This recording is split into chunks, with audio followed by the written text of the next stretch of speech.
siang semuanya. Kita akan Sudah, mulai Bu. perkuliahan hari ini. Pertemuan kali ini kita akan sesuai kesepakatan akan men-sharing ya, tugas kelompok 2 untuk men-sharing hasil diskusi kelompok kepada teman-temannya melalui presentasi hari ini dengan topik yang sudah kita tentukan di awal ya masing-masing kelompok. Untuk itu silahkan nanti kelompok 2 ya untuk mempresentasikan. Setelah itu baru kita lanjutkan sesi diskusi dan kemudian jika ada temannya yang mau bertanya, nanti kita akan diskusikan pertanyaan temannya bersama-sama. Silakan kelompok 2. Ardi, siapa Selamat saja siang. teman-temannya sudah hadirkah? Semua ya? Dan udah lengkap? Sudah. Baik, silakan Ardi. Aktivitasnya.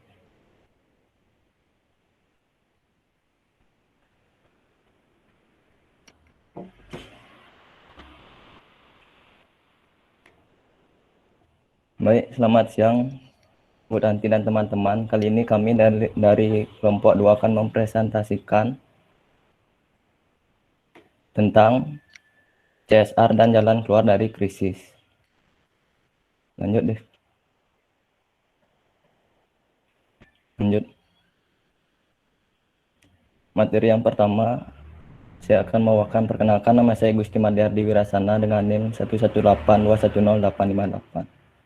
Yang pertama yaitu komunikasi krisis melalui CSR. Komunikasi krisis adalah proses dialog antara perusahaan dengan publik yang dilakukan dengan tujuan menangani krisis yang sedang melanda perusahaan. Dan dapat dikatakan juga komunikasi krisis merupakan sebuah strategi yang digunakan oleh sebuah perusahaan dalam menghadapi krisis yang terjadi untuk memperbaiki reputasi perusahaan tersebut. Pada saat krisis terjadi, perusahaan dituntut untuk melakukan komunikasi dengan berbagai pihak dalam waktu singkat, cepat, namun juga baik dan akurat. Oleh karena itu, komunikasi berkembang menjadi bagian penting dari tahapan penanggulangan krisis itu sendiri. Lanjut, Div. Yang berikutnya yaitu public relation.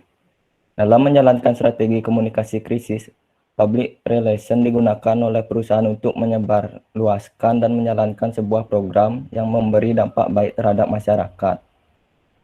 Public relation sendiri merupakan suatu usaha yang dilakukan dengan tujuan untuk menciptakan sikap saling pengertian, percaya, toleransi, kerjasama dari kelompok atau orang masyarakat, dan juga untuk menghindari kesalahpahaman sekaligus memberi manfaat bagi kedua belah pihak. Adapun peranan public relation dalam sebuah perusahaan saat perusahaan tersebut mengalami masa kritis, yaitu yang pertama, expert pre-ex cyber atau penasihat ahli, yaitu seorang praktisi public relation yang berpengalaman dan memiliki kemampuan tinggi yang dapat membantu mencari solusi dan menyelesaikan masalah yang berhubungan dengan publiknya. Yang kedua yaitu communication facilitator atau fasilitator komunikasi, yaitu public relation bertindak sebagai komunikator atau mediator yang bertindak membantu pihak manajemen mendengar apa yang diinginkan dan diharapkan oleh publiknya. Yang ketiga yaitu problem solving process facilitator atau fasilitator pemecah masalah, yaitu public relation dalam hal proses pemecahan suatu persoalan merupakan bagian dari tim manajemen. Ini dimaksudkan untuk membantu pimpinan organisasi baik sebagai penasihat hingga mengambil suatu tindakan dalam mengatasi persoalan atau kritis yang tengah dihadapi secara rasional dan secara profesional. Yang keempat yaitu communication technician atau teknisi komunikasi, yaitu public relation sebagai pihak yang memproduksi informasi dan mengkomunikasikan ke pihak luar sesuai arahan manajemen. Selanjutnya yaitu menggunakan CSR sebagai komunikasi.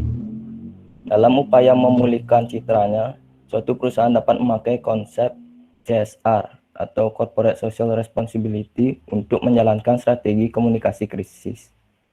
CSR yaitu mekanisme bagi suatu organisasi untuk secara sukarela mengintegrasikan perhatian terhadap lingkungan dan sosial ke dalam operasinya dan interaksinya dengan stakeholder yang melebihi tanggung jawab organisasi di bidang hukum.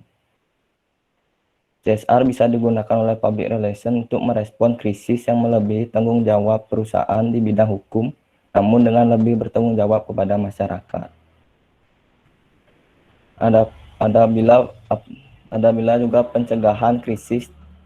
Apabila tidak berhasil, maka ada 6 langkah yang harus diambil. Yang pertama yaitu melakukan penilaian objektif terhadap penyebab krisis. Yang kedua, menentukan apakah penyebab terjadi krisis memiliki dampak jangka panjang atau hanya fenomena sesaat. Yang ketiga, perhitungan setiap kejadian dalam krisis dengan cermat sehingga setiap peristiwa yang terjadi dapat diantisipasi dengan baik. Yang keempat, memusatkan perhatian pada upaya menyelesaikan masalah. Yang kelima, memanfaatkan setiap peluang yang ada untuk memperbaiki keadaan. Dan yang keenam, segera bertindak untuk melindungi cash flow perusahaan. Selanjutnya akan dijelaskan oleh Alvin.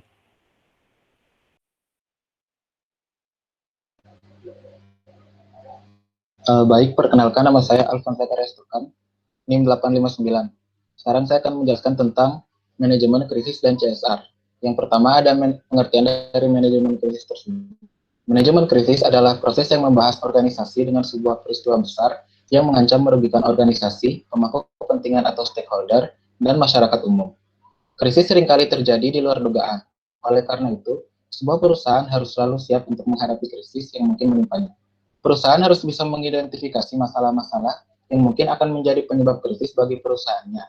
Berarti menghadapi media massa pada masa krisis dan mengambil strategi yang paling tepat untuk penanganan krisis sehingga krisis yang terjadi tidak membawa dampak besar yang akan merugikan banyak pihak. Dalam mengantisipasi terjadinya krisis, sebuah perusahaan idealnya sudah memiliki sebuah manajemen yang mengatur pengelolaan dan penanggulangan krisis hingga pemulihan citra perusahaan, sehingga tidak terjadi kegagalan peranan manajemen krisis dan persoalannya menjadi sulit untuk dipulihkan karena bersangkutan dinyatakan tidak mampu menangani masalah yang terjadi, bahkan dituduh tidak bertanggung jawab atas kerusakan yang disebabkan oleh krisis tersebut. Keberhasilan perusahaan dalam mengatasi krisis tergantung pada pelaksanaan manajemen krisis tiap perusahaan. Untuk dapat menangani krisis, maka perlu digunakan suatu strategi. Strategi adalah keseluruhan tindakan yang ditempuh berupa perencanaan yang cermat mengenai kegiatan untuk mencapai tujuan. Terdapat 3 kategori pendekatan dalam manajemen krisis, yaitu yang pertama ada pendekatan pengobatan atau terapeutik. Pendekatan ini memberikan pemahaman yang mendalam tentang bagaimana menangani stres yang dialami korban krisis dan irasionalitas yang terjadi selama dan sesudah krisis. Yang kedua, ada pendekatan manajemen isu atau issues management. Pendekatan manajemen isu mengutamakan dialog awal antara perusahaan dengan kelompok-kelompok pendukung strategisnya mengenai masalah perencanaan jangka panjang dan perusahaan krisis. Perencanaan jangka panjang meliputi isu-isu monitoring, penentuan prioritas, mengkonsumsikan pandangan-pandangan perusahaan pada kelompok-kelompok pendukung strategis. Sedangkan urusan krisis menyangkut hal-hal yang muncul saat krisis sehingga terjadi orientasi dalam strategi komunikasi. Dalam masa krisis, sistem komunikasi melemah dan tidak berfungsi, sehingga memperlambat informasi dan menambah kebingungan masyarakat. Sehingga komunikasi perlu dilakukan sedini mungkin agar masyarakat memperoleh informasi yang lengkap dan tahapan yang diambil perusahaan untuk menganalisis. Dan yang ketiga ada pendekatan lengkap atau elektif. Pendekatan lengkap meliputi segala tanggung jawab dan etika perilaku perusahaan yang dinilai berhasil atau gagal dalam menangani krisis. Konsep yang diterapkan mencakup strategi retorika, pembentukan citra, pembentukan peran pimpinan puncak dalam politik maupun secara simbolik, budaya organisasi, dan formulasi interpretasi atau atas halayak. Manajemen krisis yang efektif mempunyai tahapan yang bisa diterapkan oleh sebuah perusahaan, yaitu tahapan yang pertama ada manajemen isu. Dalam tahapan ini, manajemen isu, perusahaan harus melakukan riset terhadap lingkungan sekitarnya, mengumpulkan data, dan mengevaluasi isu yang berkembang untuk menyusun strategi. Tahapan yang kedua ada perencanaan.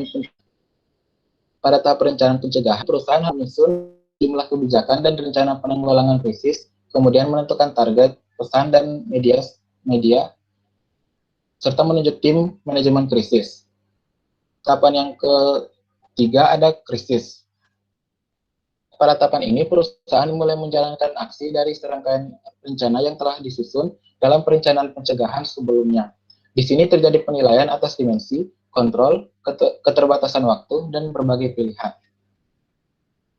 Tahapan yang terakhir ada tahap pasca krisis. Tahap akhirnya adalah pasca krisis, di mana masa krisis telah berakhir dan kegiatan difokuskan dalam membangun kembali citra dan reputasi yang hampir pudar dengan menggunakan strategi komunikasi perusahaan. Dan itu perusahaan juga harus membuat evaluasi yang bisa digunakan menjadi umpan balik dalam menyusun rencana krisis dan kebijakan perusahaan masa datang. Sekian presentasi dari saya, akan dilanjutkan oleh teman saya. Baik, perkenalkan, nama saya Nyoman Benisya Mas Beniata, NIM 118210860. Di sini saya akan menjelaskan strategi manajemen krisis. Dalam menangani krisis, salah satu cara terbaik adalah dengan strategi manajemen krisis. Mengingat dampak negatif dan kerugian besar, bahkan citra perusahaan akan terganggu dengan terjadinya krisis, public relation adalah insan yang paling berkepentingan menangani krisis. Dalam menangani krisis ini dapat menggunakan strategi 3P yang dapat dikembangkan oleh Soleh Sumirat, yaitu yang pertama, strategi pencegahan. Strategi pencegahan adalah tindakan preventif melalui antisipasi terhadap situasi krisis. Public relation harus memiliki kepekaan terhadap gejala-gejala yang timbul mendahului krisis.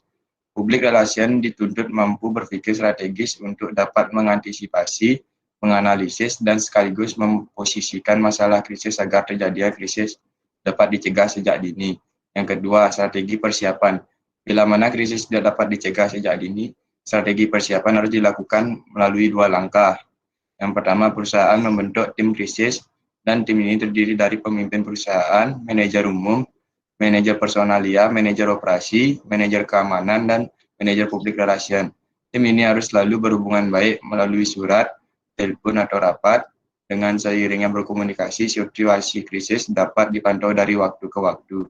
Yang kedua, tim harus mendapatkan informasi tentang krisis dengan jelas dan akurat, sehingga pers akan mendapatkan informasi akurat. Strategi yang terakhir, strategi penanggulangan. Apabila strategi pencegahan dan strategi persiapan tidak sempat dilaksanakan, langkah terakhir yang diambil adalah strategi penanggulangan. Dalam strategi penanggulangan terdapat langkah-langkah yang harus diambil sesuai dengan kondisi krisis, yaitu kondisi krisis akut, yaitu melalui tahap-tahap mengidentifikasi krisis, mengisolasi krisis, mengendalikan krisis. Yang kedua, kondisi kesembuhan, yaitu saat di mana perusahaan mengintrospeksi mengapa krisis terjadi. Menggunakan CSR dalam manajemen krisis. CSR dapat digunakan juga dalam upaya pencegahan dan penanggulangan krisis oleh manajemen krisis suatu perusahaan. Krisis merupakan sebuah hal yang mau tidak mau harus dialami oleh setiap perusahaan, meski dampaknya tidak selalu bagus. Maka peran public relation haruslah kompeten dalam menangani masalah krisis perusahaannya. Ada 2 tindakan yang dapat digunakan.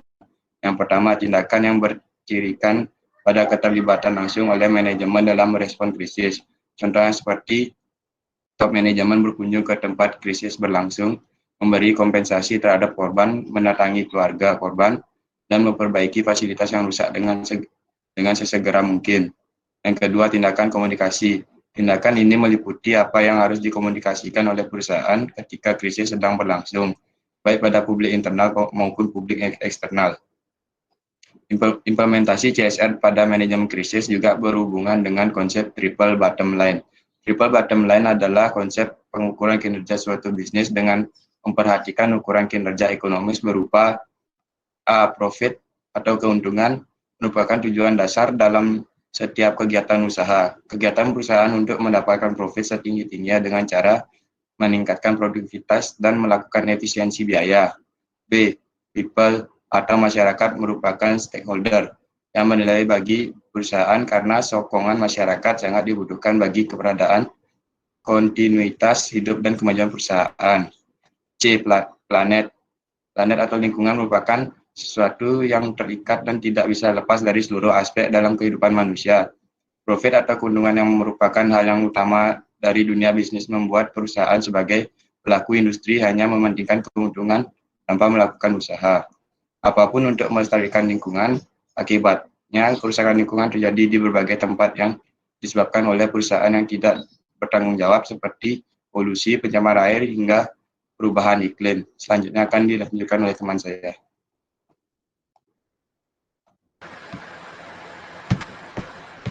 Baik, perkenalkan nama saya Ibu Depriandika NIM 862. Saya akan melanjutkan pengimplementasian konsep TBL dan program CSR memiliki berbagai manfaat sebagai berikut. Yang pertama, karyawan akan cenderung lebih loyal dan puas kepada perusahaan yang menunjukkan komitmen yang terhadap kegiatan CSR. Yang kedua, menghemat biaya operasional. Yang ketiga, meningkatkan reputasi perusahaan di mana citra perusahaan akan kepeduliannya terhadap masyarakat dan lingkungan. Yang keempat, meningkatkan mutu produk dan pelayanan serta fokus pada pelanggan. Yang kelima, terpenuhinya tanggung jawab sosial dan lingkungan akan lebih memudahkan tercapainya pembangunan yang berkelanjutan.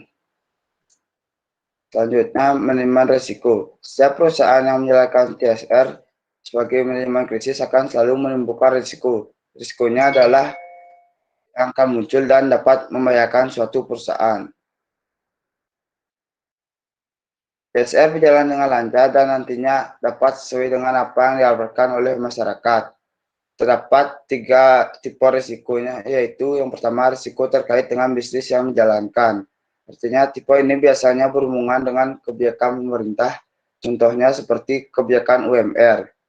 Yang kedua, menentang nilai-nilai perusahaan sendiri, yang artinya bagaimana perusahaan dapat menghadapi sebuah risiko tanpa menentang nilai-nilai yang ada di perusahaan. Yang ketiga, menentang nilai-nilai umum yang ada di masyarakat. Selain itu, risiko CSR memiliki keterkaitan satu sama lain dan membutuhkan komunikasi untuk dapat menghubungkan antara keduanya. Komunikasi antara risiko dan CSR disebut komunikasi risiko. Tujuan ini dari adanya komunikasi risiko adalah untuk mengelola dan mengkomunikasikan mengenai suatu ketidakpastian. Biasanya hal ini berkaitan dengan safety dan lingkungan. Adapun ciri-ciri komunikasi yaitu yang pertama, fokus pada jangka panjang, misalkan penanganan saat terjadi bencana yang mengharuskan adanya diskusi bersama masyarakat.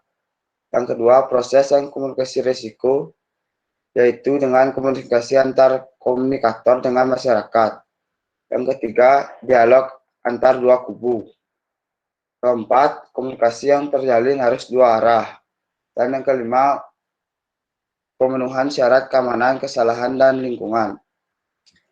Komunikasi risiko dapat dijadikan sebagai upaya dalam pencegahan permasalahan yang ada. Bentuk dari pencegahan itu yang pertama, komunikasi yang dilakukan kepada orang-orang yang kurang peduli dan tidak ingin mendengarkan risiko. Yang kedua, komunikasi yang dilakukan untuk meredam kemarahan atau kekhawatiran akan suatu kondisi yang sebenarnya tidak terlalu bahaya. Presentasi akan dilanjutkan oleh teman saya.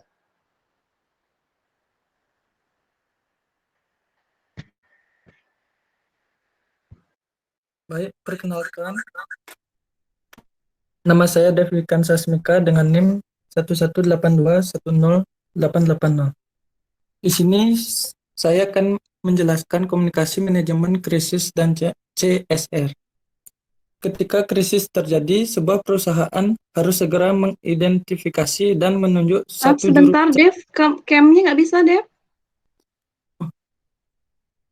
Tunggu sebentar.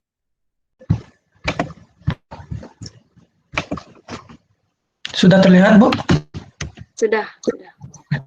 Baik. Di sini saya akan menjelaskan komunikasi manajemen krisis dan CSR. Ketika krisis terjadi, sebuah perusahaan harus segera mengidentifikasi dan menunjuk satu juru bicara kunci untuk memastikan bahwa organisasi berbicara dengan satu suara. Menetapkan beberapa juru bicara akan membuat perbaikan citra lebih tersebar dan ambigu. Dalam situasi krisis, para pakar manajemen krisis menyarankan bahwa perusahaan atau organisasi harus memilih juru bicara sebelum krisis berlangsung. Juru bicara tersebut disiapkan untuk menghadapi krisis dan dia bertindak mewakili perusahaan atau organisasi selama krisis masih dianggap berlangsung dan bertanggung jawab untuk menyampaikan pesan secara cepat dan akurat, baik kepada publik atau internal perusahaan. Terdapat 3 argumen yang menyebutkan pihak-pihak berikut dapat menjadi juru bicara pada saat perusahaan mengalami krisis, yaitu yang pertama CEO. Argumen pertama bahwa yang menjadi juru bicara haruslah CEO yang salah seorang atau satu-satunya suara yang tidak ingin perusahaannya gagal. Dalam suatu krisis, CEO harus mengelola krisis dan mengelola operasi bisnis. Peran yang diharapkan dari CEO tersebut krusial, terutama pada jam-jam pertama dari krisis. Ketika hampir semua orang ingin mendapatkan informasi dalam krisis yang parah, melibatkan jatuhnya korban cedera atau kematian. CEO harus menjadi wakil perusahaan untuk segera bertindak dan mengklarifikasi serta menyatakan bertanggung jawab untuk korban. Yang kedua, ada public relation. Argumen kedua adalah bahwa yang menjadi juru bicara sebaiknya adalah seorang public relation. Public relation merupakan pilihan yang sangat baik sebagai wakil perusahaan pada bisnis pada saat krisis terjadi. Namun, public relation tidak harus menjadi suara tunggal. Tetapi, di sini public relation harus menjadi anggota dari tim manajemen krisis dan juga harus memimpin tim komunikasi krisis. Karena perannya sebagai penyampai pernyataan pertama tentang krisis, yaitu seorang public relation harus tetap berada di koridor rencana komunikasi krisis. Namun demikian, karena beberapa fakta yang dia diketahui, memungkinkan public relation untuk memberikan fakta-fakta dasar, mengatakan sesuatu yang boleh disebut, sementara menjanjikan informasi lebih lanjut di waktu selanjutnya. Yang terakhir, yaitu ada jajaran manajemen. Argumen yang ketiga adalah yang menjadi juru bicara jajaran manajemen. Dalam suatu krisis, public relation adalah pihak yang berbicara pada 1 jam pertama dari krisis terjadi. Namun, di jam-jam berikutnya, pihak jajaran manajemen adalah orang yang baru menjadi juru bicara untuk memberikan informasi yang menyangkut perkembangan dari penyelidikan krisis dan masalah teknis lainnya. Bila itu dilakukan, maka perusahaan dalam konteks perencanaan komunikasi krisis harus melatih banyak orang untuk siap menjadi juru bicara. Selanjutnya akan dilanjutkan oleh Gus Giri.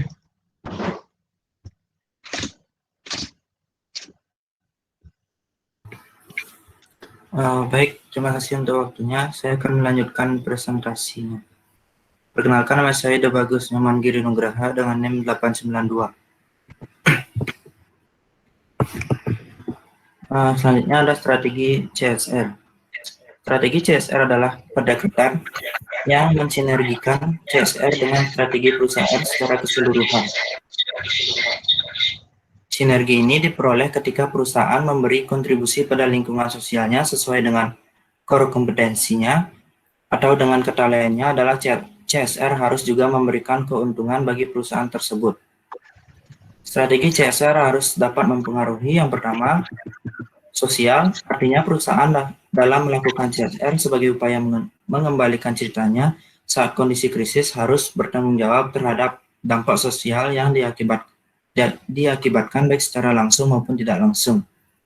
Setiap kegiatan operasional perusahaan akan berpotensi menimbulkan dampak positif maupun negatif terhadap masyarakat sekitar perusahaan.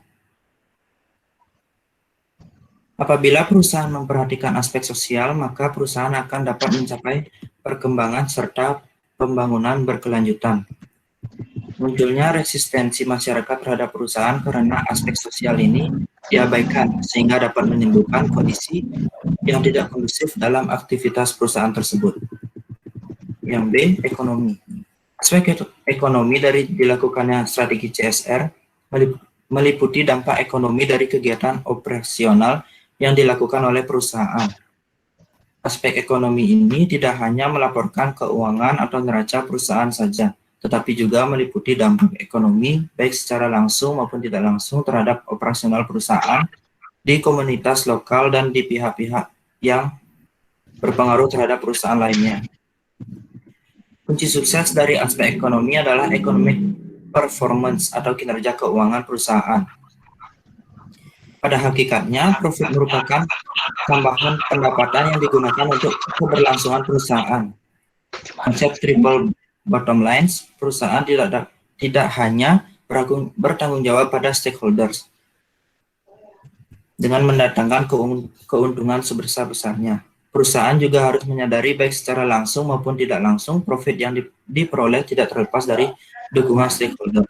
Perusahaan sudah selayaknya menyisihkan sedikit keuntungannya untuk kepentingan stakeholder atau masyarakat sekitar. Yang C, lingkungan hidup. Aspek lingkungan merupakan kewajiban perusahaan terhadap dampak lingkungan yang dihasilkan dari operasi dan produk, menghilangkan emisi dan limbah, mencapai efisiensi maksimum, dan produktivitas tergantung pada sumber daya yang tersedia dan penurunan praktik yang dapat berdampak negatif terhadap negara dan ketersediaan sumber daya generasi berikutnya. Perusahaan harus menyadari semua aspek lingkungan langsung dan tidak langsung yang berhubungan dengan kinerja usahanya, penyerahan jasa, dan manufaktur produk. Ketiga aspek tersebut dalam program CSR dapat membentuk opini, pendapat, penilaian, dan tanggapan masyarakat pada perusahaan yang menjalankan program CSR tersebut. Opini, pendapat, penilai, dan tanggapan yang dibentuk oleh masyarakat dapat mempengaruhi citra perusahaan.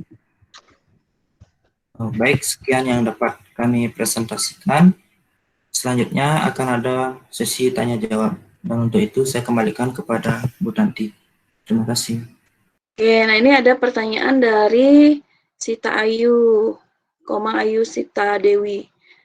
Nah ini nama akunnya sama nama lengkapnya agak beda dikit ya. Jadi Ayu Sita Dewi, NIM-nya 10906. Jadi apakah dalam melewati masa krisis implementasi CSR pada manajemen krisis dengan menggunakan konsep three bottom line dapat berjalan efektif, terlebih lagi di tengah pandemi COVID-19 ini? Oke. Jadi kita harus dalam mata kuliah ini kita harus definisikan dulu ya. Krisis yang dialami oleh perusahaan itu karena suatu sebab ya, suatu kasus, suatu penyebab dengan krisis ekonomi yang terjadi secara global sekarang ini ya, seperti COVID-19 ini kan menyebabkan efek multiplier ke ekonomi atau kinerja perusahaan. Nah, itu kita harus bedakan dulu. Ya, yang dimaksud dalam teori yang sedang kita bahas ini adalah ketika suatu perusahaan itu tertimpa sebuah masalah yang menyebabkan perusahaan itu istilahnya image-nya, kinerjanya jelek atau buruk atau menurun di masyarakat. Ya, berbeda dengan krisis yang dialami secara global karena suatu sebab, misalkan krisis yang terjadi karena ekonomi seluruh dunia memang mengalami krisis. Krisis yang terjadi karena mungkin dalam perusahaan itu akibat pandemi COVID-19 ini. Hampir semua berdampak atau berefek kepada entitas atau organisasi atau perusahaan. Ya. Ya, yang dimaksud dalam teori yang kita bahas di kelas ini adalah ketika perusahaan itu menghadapi suatu hal yang menyebabkan intinya adalah kepercayaan masyarakat kepada perusahaan itu menurun, kinerjanya dianggap menurun oleh masyarakat, atau performanya dianggap memburuk oleh masyarakat. Misalkan sebuah kasus, saya contohkan, saya sudah jelaskan, nanti silahkan nonton di penjelasan saya, PPT saya nanti. Ketika dialami oleh sebuah perusahaan penerbangan terbesar Indonesia adalah Garuda. Kalian pernah dengar kasusnya viral di tahun lalu ya, 2000 atau 2019 ya, lupa. Jadi kasusnya itu di media sosial kan rame, katanya manajemen Garuda itu tidak boleh membolehkan penumpangnya itu berfoto di kabin pesawat. Dan larangannya itu ditulis dengan tangan. Kemudian ada juga menu makanan yang boleh dipilih oleh penumpang itu ditulis dengan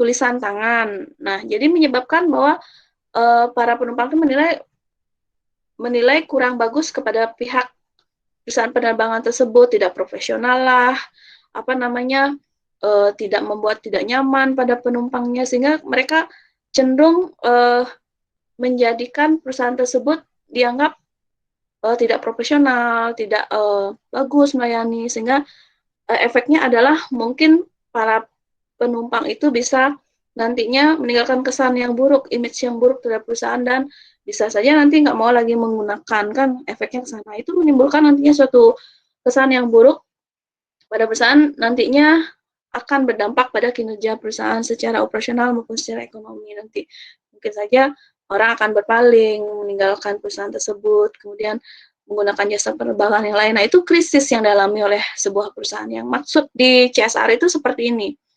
Bukan misalkan kalau di ekonomi seluruh dunia tuh krisis, seperti sekarang ekonomi pandemi itu krisis, ya semua hampir mengalami, ya tentu kesulitan mengalami CSR, karena CSR itu perlu biaya, dan itu merupakan dananya itu disisihkan dari penyisihan dari biasanya laba perusahaan.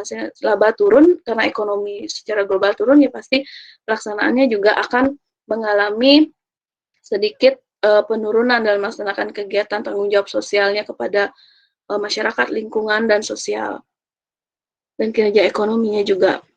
Nah, pada kasus Garuda tadi itu, ya, maka pihak Garuda itu melakukan komunikasi dan manajemen krisis yang kalian jelaskan tadi. Gimana mereka melakukan konferensi pers, menjelaskan melalui pihak-pihak yang mereka tunjuk sebagai juru bicara dalam perusahaan, kemudian melaksanakan konferensi pers kepada masyarakat, menjelaskan kejadiannya seperti ini agar teredam konflik itu dan tidak berkepanjangan, dan nantinya akan menyebabkan image yang buruk atau turunnya kepercayaan masyarakat, bahkan pembelian ulang kepada jasa yang mereka tawarkan. Itu. Jadi di sana melakukan apa? Tidak, mereka hanya melakukan manajemen krisis dengan komunikasi, dengan apa? Justru yang melakukan memanfaatkan momen tersebut adalah perusahaan pesaingnya.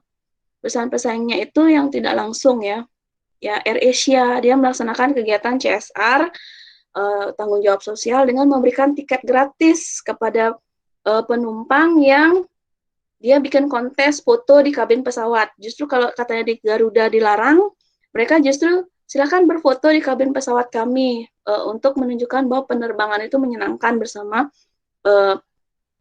maskapai penerbangan mereka, bersama awak kabin mereka. Nanti diunggah di media sosial, dan yang terpilih dengan di-hashtagkan ke perusahaan mereka akan mendapatkan tiket gratis. Tiket gratis itu kan berupa tanggung jawab sosial kepada salah satu bentuk CSR, membagikan berapa tiket gratis kepada masyarakat kalau misalkan mereka sudah berfoto dan menunjukkan bahwa menyenangkan terbang bersama mereka. Nah, itu dimanfaatkan, bahkan bukan perusahaan Garuda yang mengalami krisis langsung itu, bahkan tapi oleh para pesaingnya, walaupun bukan pesaing yang langsung di Indonesia, ya, tapi memanfaatkan momen. Nah, ada juga Ibu membaca sebuah jurnal penelitian, ya, sayang Ibu tidak bisa tunjukkan kemarin, Ibu udah download tapi Ibu lupa simpan, dan ini di download sekarang masih ada gangguan, ya. Jadi di sini ada sebuah perusahaan per retail, ya, di Yogyakarta, dia namanya Jogja City Mall, JCM, ya, mall yang cukup ternama di kota Yogyakarta. Jadi masyarakat sekitarnya itu, di sekitar mall itu terganggu hampir setiap hari. Mereka bukan setiap hari sehari sih, maksudnya beberapa waktu sekali itu mengadakan event-event musik live yang suaranya itu keras dan mengganggu di daerah sekitar itu. Jadi masyarakat tuh rada-rada kesel gitu loh sama perusahaan tersebut, dan mereka akhirnya memutuskan untuk mengakhiri krisis atau masalah dengan masyarakat sekitar itu dengan mengadakan sebuah program yang melibatkan masyarakat. Itu kegiatan CSR-nya itu masak nasi goreng berapa ribu porsi gitu, ya. Ibu lupa detail jumlah porsinya, dan mengundang masyarakat untuk ikut program tersebut. masak bersama, kemudian diberikan hadiah dan lain sebagainya yang datang. Ya, jadi program CSR mereka sama seperti yang dilakukan oleh si AirAsia tadi itu untuk mengakhiri atau meredam krisis yang sudah terjadi dalam perusahaan. Sehingga masyarakat tuh nantinya perlahan-lahan akan istilahnya sikap yang tadinya tidak suka atau tidak senang, kemudian berubah menjadi hal yang baik, bahwa oh ternyata perusahaan tersebut atau entitas tersebut adalah perusahaan yang baik. Nah, seperti itu maksudnya yang di sini, bahwa CSR itu jalan keluar dari krisis. Untuk pertanyaan dari Ayusita tadi, apakah dalam melewati masa krisis, implementasi CSR pada manajemen krisis dengan menggunakan konsep triple bottom line dapat berjalan efektif, terlebih di tengah pandemi COVID-19 ini? Oke, triple bottom line itu adalah tanggung jawab sosial kepada masyarakat itu dalam bentuk 3 tanggung jawab ya. Yang pertama, tanggung jawab secara ekonomi, tanggung jawab secara sosial masyarakat, dan tanggung jawab terhadap lingkungan ya, lingkungan hidup.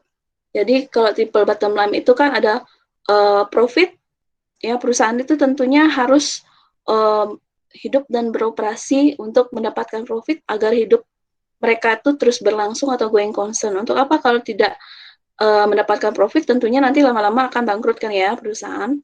Kemudian ada juga people itu tanggung jawab mereka kepada sosial masyarakat ya, baik itu di mana mereka berada perusahaannya maupun di negara mana mereka berada. Kemudian planet adalah ke arah lingkungan hidup. Jadi perusahaan itu punya tanggung jawab juga terhadap lingkungan hidup, karena mau tidak mau atau disadari atau tidak, itu perusahaan itu berdampak kepada lingkungan di sekitarnya. Misalkan perusahaan itu menghasilkan gas buang, limbah buang, ataupun yang lainnya yang dapat mencemari lingkungan. Misalkan perusahaan tekstil ya, dan tekstil itu ada misalkan pewarnaan dan lain sebagainya, itu kan menghasilkan limbah. Jadi harus limbahnya itu ditanggung jawabkan atau bertanggung jawab dengan limbah tersebut, dilakukan pengolahan, kemudian baru setelah limbahnya tersebut aman bagi lingkungan, misalkan airnya itu sudah bersih dan tidak merusak lingkungan, baru boleh dibuang ke misalkan saluran pembuangan air ya, ke sungai, karena sudah tidak berbahaya lagi, sudah diolah zat-zat yang berbahayanya atau beracunnya atau yang dapat mencemari lingkungan. Itu tanggung jawab mereka. Ke sosial masyarakat. Sosial masyarakat itu misalkan masyarakat sekitar, apakah perusahaan tersebut nanti memberikan misalkan lapangan pekerjaan kepada masyarakat sekitar, atau memberikan bantuan dalam bentuk hal yang lain kepada masyarakat, ya misalkan pendidikan, pelatihan kepada masyarakat, misalkan mengenai cara untuk meningkatkan keterampilan, misalkan cara untuk meningkatkan pengetahuan, cara untuk meningkatkan kualitas hidup dan lain sebagainya. Ya, kemudian tidak hanya itu, kinerja secara ekonomi dalam perusahaan juga mereka harus berkinerja. Ke dalam perusahaan mereka juga punya tanggung jawab sosial kepada pemilik saham, investor, kepada karyawan, ya. Nah, itu di dalam perusahaan. Karyawan juga perlu diberikan tanggung jawab sosial oleh perusahaan, siapa memberikan mereka jaminan kesehatan, misalkan dikala mereka sakit, tunjangan yang lainnya untuk mereka hidup dan lain sebagainya. Ya, jadi untuk para pemilik perusahaan atau pemegang saham, kan mereka menanamkan investasi dalam perusahaan. Mereka juga harus tentunya bertanggung jawab untuk memberikan hasil pengembalian dari investasi yang mereka telah tanamkan dalam perusahaan. Jadi triple bottom line itu menyangkut 3 hal tersebut. Di era pandemi seperti ini, pertanyaan seperti itu, apakah masih bisa melaksanakan kegiatan CSR? Selama perusahaan itu masih bisa biasanya berjalan, beroperasi, mendapatkan laba, dan laba itu masih bisa disisihkan untuk kegiatan CSR, ya mungkin masih bisa berjalan program CSR-nya. Tetapi kalau misalkan perusahaan itu kan banyak yang kesulitan ya sekarang, terutama di perusahaan-perusahaan yang bergerak dalam sektor pariwisata, karena pendapatannya tidak ada misalkan kunjungan wisatawan asing yang merupakan sumber utama pendapatan mereka, tamunya tidak ada, jadi tidak ada pendapatan. Ya mungkin kegiatan CSR-nya karena tidak ada yang disisihkan dari pendapatan untuk melakukan itu ditunda untuk tidak dilakukan ya. Jadi sementara karena kondisinya memang seperti itu, karena krisis yang disebabkan oleh COVID-19 ini menerjang beberapa sektor ya, terutama sektor yang berhubungan dengan pariwisata dan lain sebagainya yang mengandalkan misalkan kedatangan wisatawan, kedatangan tamu dari luar negeri, sementara kan tidak ada kunjungan karena ada pandemi ini. Jadi karena kalau bicara era pandemi, jangankan melaksanakan kegiatan CSR mungkin, ya untuk bertahan saja perusahaan itu mungkin sulit, terutama yang bergerak berhubungan dengan pariwisata. Kalau yang lainnya retail masih bisa lah, perdagangan masih bisa ya, kalian masih tetap beli sembako, kalian masih tetap beli bahan pangan dan lain sebagainya. Baju juga kalian masih tetap beli kan ya, COVID ini masih tetap beli baju baru kan ya, masih bisa. Ya, tapi mungkin sekarang sistemnya berbeda, online dari rumah. Nah, oke, seperti itu. Jadi kalau misalkan implementasi CSR dan manajemen krisis di era COVID itu beda lagi, karena itu kan krisis yang terjadi secara global, tidak hanya di satu perusahaan tapi hampir di banyak perusahaan dan juga di seluruh negara. Jadi di luar negeri, Indonesia masih syukur, masih pemerintah masih bagus mengelola semuanya, masyarakat masih bisa hidup dengan tidak kekurangan istilahnya dalam sisi pangan dan lain sebagainya. Kita masih bersyukur ya. Di negara lain kan sudah ada demo dan lain sebagainya. Ya syukur kita masih bisa hidup normal, untuk dalam artian makan masih bisa. Oke ya, nah itu. Untuk pertanyaan selanjutnya silakan kelompok 2 kita bahas ya dari sisi kelompok 2. Baik, saya akan menjawab soal dari Galdina Karen. Pertanyaannya, pada saat terjadi krisis ini, perusahaan dituntut untuk melakukan komunikasi dengan berbagai pihak dalam waktu singkat, cepat, namun juga baik dan akurat. Pihak mana saja yang perusahaan ajak untuk melakukan komunikasi ini? Ketika terjadi krisis, maka tidak terhindarkan lagi kebutuhan komunikasi intens ketika kita dengan media, termasuk media sosial publik, pelanggan, dan stakeholders lainnya.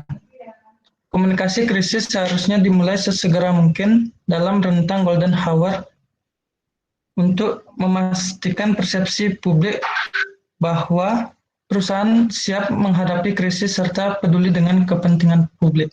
Bisa diterima? Bisa, makasih. Mana Karen-nya udah bisa ya, diterima ya. Oke, pertanyaan selanjutnya silahkan. Baik, saya akan menjawab pertanyaan dari Biwayan Wulandari. Pertanyaannya, pertanyaannya, situasi seperti apa yang dapat menyebabkan perusahaan berada dalam krisis dan apa langkah yang dapat dilakukan oleh tim krisis agar perusahaan tetap bisa bertahan?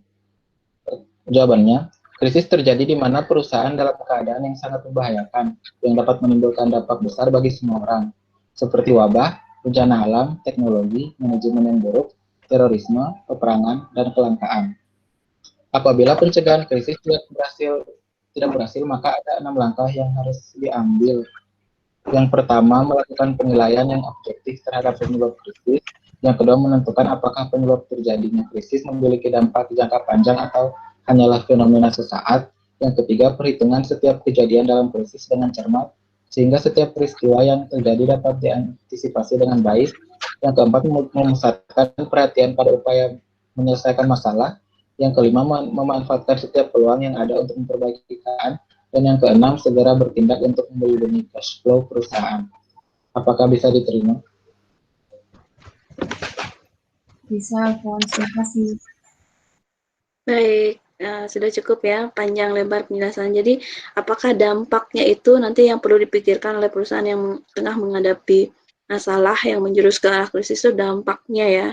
Apakah nanti berdampak jangka pendek atau jangka panjang? Jika yang dikhawatirkan nanti berdampak jangka panjang ya, karena sebuah sebuah krisis itu takutnya nanti mengarah ke turunnya kepercayaan masyarakat terhadap produk atau jasa yang diberikan oleh sebuah perusahaan atau entitas, sehingga nantinya menyebabkan penurunan juga minat beli atau minat menggunakan jasa dari produk atau jasa tersebut pada perusahaan dan akhirnya menurunkan kinerja perusahaan.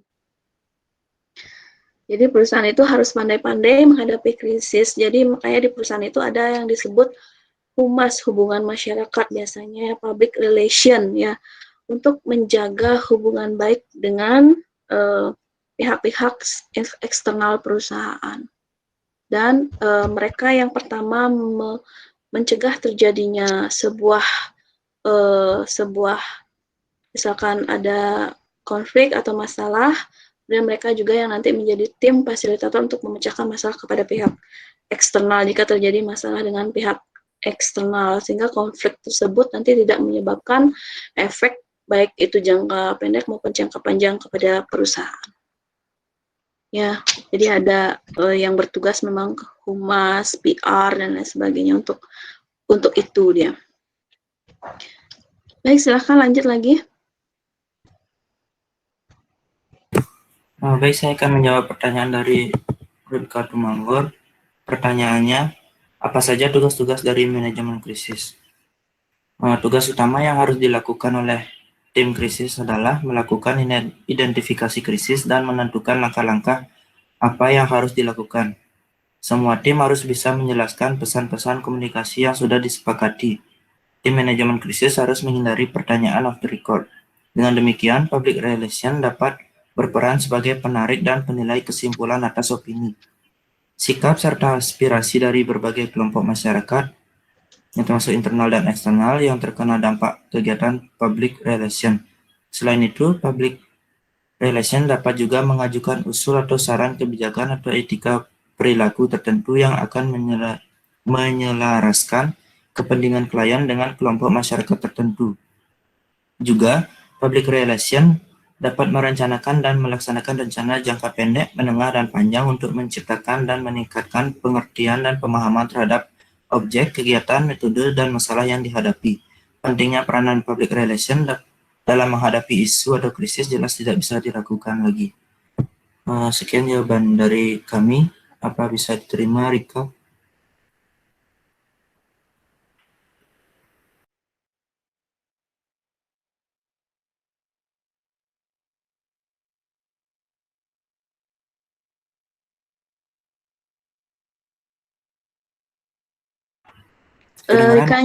Rikanya masih ada di kelas kah? Oh, oke. Mic-nya lagi bermasalah. Baik, sudah bisa diterima Rika ya?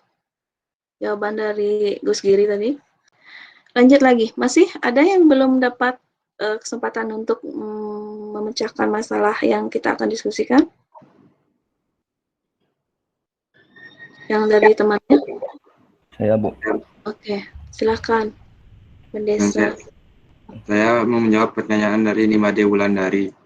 Menurut kelompok kalian, kenapa perusahaan perlu melakukan CSR? Apakah dengan melakukan CSR dapat menguntungkan perusahaan? Perusahaan perlu melakukan CSR karena keberadaan CSR dalam sebuah perusahaan sendiri memainkan peran yang penting. Program CSR adalah sebuah investasi bagi perusahaan. Pada dasarnya CSR memiliki fungsi sebagai bagian dari manajemen risiko perusahaan. Dengan adanya CSR, gangguan sosial akibat pencemaran lingkungan menurun, sehingga perusahaan mendapatkan dukungan dari masyarakat setempat. Perusahaan yang bertanggung jawab terhadap lingkungan secara tidak langsung meminimalisir terjadinya konflik lingkungan di sekitar perusahaan. Hal ini juga berimbas terhadap pasokan bahan baku yang lebih terjamin untuk jangka panjang. Selain itu, CSR dapat meningkatkan citra perusahaan, memperkuat brand perusahaan, melebarkan akses menuju pasar, mendapat nilai plus dibanding dengan kompetitor yang tidak melaksanakan CSR, hingga peluang mendapatkan penghargaan. Ya, CSR dapat menguntungkan perusahaan, yaitu berupa reputasi perusahaan. Dengan perusahaan menerapkan CSR, maka secara tidak langsung akan berdampak pada reputasi perusahaan, yang mana CSR sebagai salah satu atribut kunci yang menentukan reputasi dan dipercaya dapat meningkatkan reputasi yang baik bagi perusahaan. CSR merupakan elemen penting bagi reputasi perusahaan pada saat terjadi krisis seperti pandemi COVID-19 ini, yang dapat menciptakan reputasi di mana perusahaan memiliki empati dan ikut berupaya memerangi COVID-19 dengan melakukan pemberian bantuan sosial berupa sembako, alat pelindung diri, ataupun lainnya. Hal ini membawa pengaruh positif bagi reputasi dan penilaian masyarakat serta stakeholder terhadap perusahaan secara umum. Apakah saya diterima, Ade Wulandari? Bisa, Yani. Makasih. Pertanyaannya siapa? Wulandari ya. Oke ya, bahkan di pandemi COVID ini perusahaan tuh bahkan cenderung dia istilahnya melakukan kegiatan CSR dengan misalkan membuatkan misalkan di tempat-tempat umum tempat cuci tangan untuk masyarakat ya, di pasar itu kan CSR dari perusahaan mana biasanya kalian lihat kan ya. Kemudian membagikan misalkan masker ya dan sembako dan lainnya kepada yang terdampak. Bagi mereka perusahaan yang mampu untuk melakukan CSR, tentunya diharapkan walaupun krisis ini adalah krisis yang dialami secara global, mereka masih mampu melakukan, ya tentu mereka membantu ya dalam negara ini bersama-sama melewati krisis yang diakibatkan oleh pandemi COVID-19 ini. Dan semakin hari kan semakin membaik ya keadaan secara global. Perusahaan-perusahaannya ini kan sudah mulai bisa bangkit dan beroperasi kembali hampir ya, kecuali yang pariwisata karena memang mengandalkan kedatangan dari wisatawan dari mancanegara yang belum bisa, dan yang dari luar kota juga masih takut-takut. Mungkin setelah kerajaannya membaik, misalkan ada vaksin dan lain sebagainya, yang dari Nusantara sudah bisa datang, kan nanti katanya bulan Juli ya, kalau nggak salah ya, akan dibuka pariwisata, yang mudah-mudahan Bali juga akan recovery dan membaik ya keadaan ekonominya, karena banyak sektor yang bertopang pada pariwisata ya, dan efek multiplier-nya misalkan tidak hanya pariwisata, misalkan pada petani yang mensuplai sayuran, daging, peternak ya ke hotel, restoran. Nah, mudah-mudahan semakin membaik tentunya. Oke, siapa yang belum? Kelompok 2 yang belum Saya, Bu. coba jawab. Saya, Bu. Ardi sama Ferry, silakan. Saya akan menjawab pertanyaan dari Putu Vidya Sania Devi. Pertanyaannya yaitu, apakah dengan adanya CSR masih relevan di tengah perusahaan yang sedang berjuang menghadapi krisis global? Jawabannya yaitu ia masih relevan, karena dengan program CSR yang terencana dan tepat bisa mendatangkan hasil yang signifikan bagi penanggulangan krisis global secara penciptaan kelangsungan hidup perusahaan dan ekosistem yang lebih seimbang. Krisis keuangan yang jadi saat ini muncul di tengah dunia yang sedang berseru dan krisis lingkungan. Kedua krisis ini meminta perhatian tidak hanya pada negara tertentu, namun semua negara untuk segera bertindak. Peranan kinerja tanggung jawab sosial pada kedua krisis tersebut saling berhubungan, yaitu di mana krisis keuangan, perusahaan berusaha untuk mempertahankan kelangsungan hidupnya melalui efisiensi dalam berbagai hal, dan banyak penghematan yang secara langsung terkait dengan aktivitas CSR. Apakah bisa diterima, Vidya? Bisa, Ardi. Terima kasih. Pertanyaan Vidya ya. Oke, tadi kan temannya juga sudah jelaskan, mungkin ada perusahaan yang masih bisa dan memungkinkan untuk melakukan CSR karena tidak begitu terdampak ya.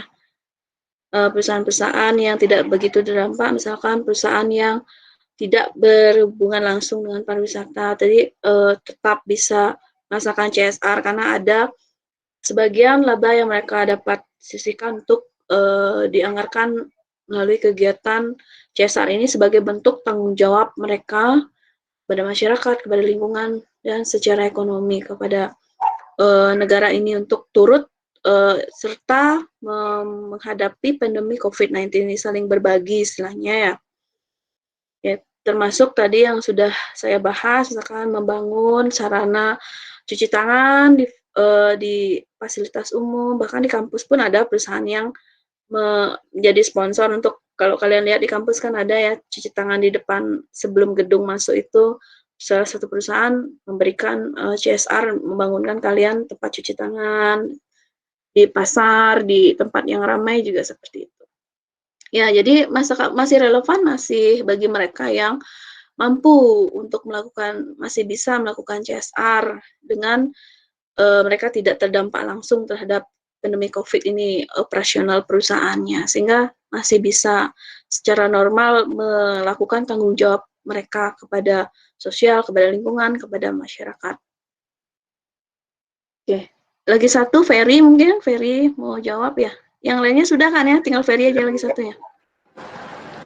Baik, saya akan menjawab pertanyaan dari Dewa Yurati Widyastuti. Seperti yang telah kita ketahui, saat ini terjadi pandemi COVID-19 yang memberikan dampak negatif hingga menimbulkan krisis khususnya bagi perusahaan.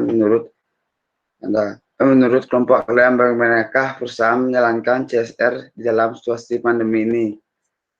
Menurut kelompok kami, perusahaan harus memiliki kesadaran bahwa usahanya harus berguna bagi masyarakat dan akan melakukan tindakan-tindakan yang proaktif seperti membentuk tim-tim khusus yang menangani hal ini dalam perusahaan, sehingga perusahaan sudah menyiapkan sistem dan program-program yang akan dirancang sesuai dengan kebutuhan masyarakat dengan melakukan pemetaan sosial terlebih dahulu dan program-program bantuan yang dirancang oleh perusahaan dalam menanggulangi krisis apa yang terjadi dalam pandemi COVID-19 ini. Bisa diterima, Teh?